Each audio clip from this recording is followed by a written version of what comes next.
സത്യവാൻ കാട്ടിലെത്തി ഫലങ്ങളൊക്കെ ശേഖരിച്ചു. പിന്നീട് വിറക് വെട്ടുവാൻ തുടങ്ങി. ആ അധിക ജോലി കൊണ്ട് അയാൾക്ക് തലവേദന തുടങ്ങി. സത്യവാന്റെ ദേഹമൊക്കെ തളർന്നു. നിൽക്കുവാൻ കഴിയാത്ത അവസ്ഥ. സാവിത്രിയോട് അദ്ദേഹം പറഞ്ഞു, എനിക്ക് വലിയ ക്ഷീണം തോന്നുന്നു, ശരീരം തളരുന്നു, ഞാനൊന്നു കിടക്കട്ടെ. സാവിത്രിയുടെ മടിയിൽ തലവെച്ച് സത്യവാൻ കിടന്നു.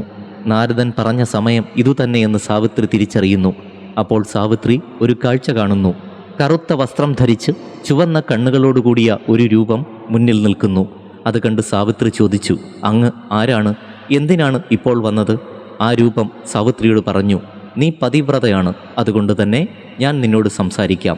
ഞാൻ യമനാണ്. സത്യവാൻ ക്ഷീണിതനാണ്, അതുകൊണ്ട് ഞാൻ സത്യവാനെ കൊണ്ടുപോകുന്നു.